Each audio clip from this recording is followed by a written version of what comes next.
Hello माय YouTube family, स्वागत आहे सर्वांचं माझ्या आणखी एका इंटरेस्टिंग मिनी ब्लॉगमध्ये.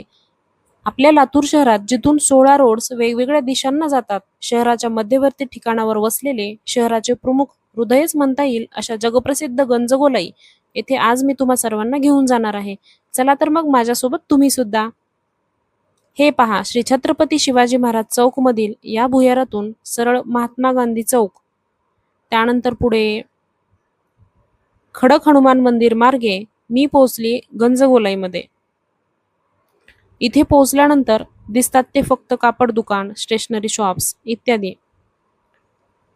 सर्वात अगोदर गेलो ते थंडगार पायनॅपल ज्यूस घ्यायला. म्हणजे कसं, गोलाईमध्ये भटकण्यासाठी सॉरी शॉपिंगसाठी एनर्जी यावी म्हणून.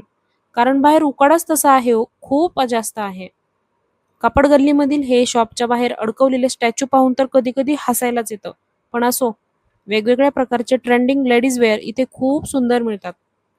त्यानंतर इकडून जाताना सावलीसाठी सोय केल्यामुळे छान रमत गमत आम्ही निघालो. साधारणतः 4-5 वाजल्यानंतर हे फुलवाले माळी दादा त्यांच्या कामात मला व्यस्त दिसले. थोडंसं पुढं आल्यानंतर लातूरमधील सर्वात जुने व प्रसिद्ध असलेले ह्या किसन हलवाई या शॉपमध्ये आलो आणि मस्त असे पेढे घेतले. हा पूर्ण सेक्शन आहे तो फक्त चहा पावडरचा. इथे ब्लॅक टी, ग्रीन टी, तसेच आसाम टी, लमसा टी अशा अनेक प्रकारच्या चहा पावडर वजन करून किलोवर मिळतात. त्यानंतर आज शुक्रवार म्हणून लातूरची ग्रामदेवी तसेच कुलदैवी असलेली जगदंबा माता हिचे दर्शन घेण्यासाठी आलो. छान मंदिरात प्रवेश केल्याबरोबर कापूर आरती सुरू झाली आणि आम्हाला सुद्धा आरती घेण्याचे भाग्य लाभले. या मंदिरातील घंटानाद, मंद सुवासिक, शांत आणि आध्यात्मिक वातावरण यामुळेच माझ्यासाठी हे मंदिर माझ्या आवडत्या जवळच्या ठिकाणामधील एक आहे. आणि हो, खास आपल्या लातूरकरांसाठी.